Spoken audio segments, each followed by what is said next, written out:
Би сайхан нэг тийм үгс юм захиалсан юм аа. Шинэ хөргөлтийн юм маань хандгад руу холооноо энд ойрхон байдаг нэмэнд оруулаад тавьчихгээд тэгээд нэмэнд оруулаад энэ үү яац нэмэнд оруулаад тавьчихаар нь би нэг хэд хоногийн дараа ирээд нэмэнгээс авахсан чинь тэр юу маань ажилтгүй тэр бокснууд тэгээ энэ боксууд ажиллахгүй болохоор энэ ой яна одоо гэд сандарч мандраад гэж байгаа за гэд боддгоо за гэд болоод авахгүй бол тэгээ дараа нь ярьж авах боломж байгаа юм чинь дээ бүрнээ зарааллаар дараа авах юм өстэй билгүй дээ гэж явсан. Тэгээ дараа нь дахиад явж байгаад окей би өнөөдөр бас энэ ороод үзээс нэг ажлаа хэмжүүлээд энийг авъя да гэд орсон чинь бас нөгөө бокснууд мань ажилдгүй. Тэгээд өнөөдөр би дөнгөж сая ороод авах гэсэн чинь боксод ажиллаж байна. Оо ямар гоё юм бэ ажиллаж штэ гэд баярлаад.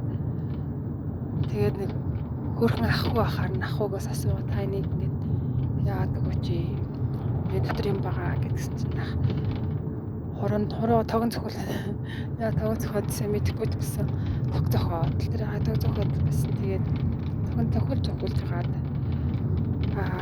авдаг байхгүй юу бокс сонгоолгодог байхгүй гэсэн чинь дотор байдгүй тэгээ би оо яана одоо гэж бодоод ахаа цааш нь хүмүүсээс асууж явах хэрэгтэй гэж цаашаа асууж явжсэн чинь нэг ихчдэр тулаад ирвэ.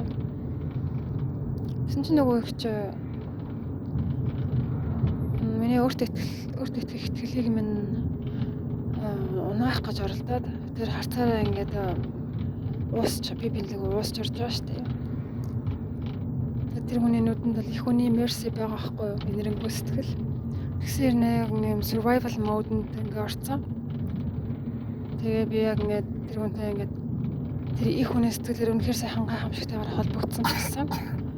Тэр хүний нөгөө survival mode нь ингээд чинь их хүний сэтгэлээр холбогдсон юм шиг миний survival mode-ыг аав гэж байгаа юм шиг. Наваа ингээд сандраж эхэлж байгаа байхгүй юу? Тэнгүүд нь би шууд албаны хоолойтой болоод одоо өөрийгөө нэг юм тутан хоолоогоор ярихгүйгээр яг жоох хөндөй хоолойг ашиглаад эсвэл өөрийгөө ингээд илүү авч үлдэхийг хичээж байгаа хоолоогоор яриад. Тэгээ гарч явж байхдаа намаа бич станараа зөвхөн бич наа бүрстэй амар anxiety-д оруулах чинь тэгээд бодоол явж ирсэн аа.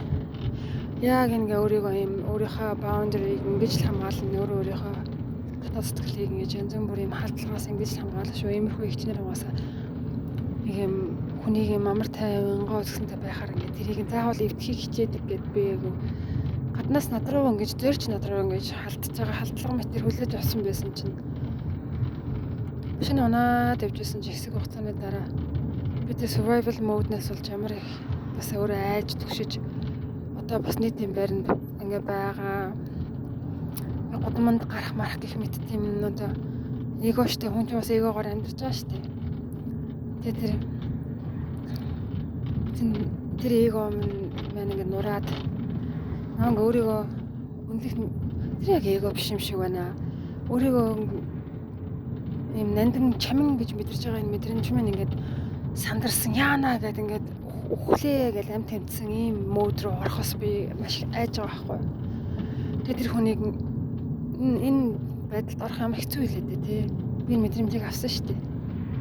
Тэгээд айгүй хөрөвдөд санаасаа. Тэгээд миний тэр хүнтэй ингээд тэр хүнтэй зурлагдсан байсан зүйл ингээд тавираад тэгээ намайг таах ярэ үнэхээр ямар гоё юм бэ гэж бодлоо.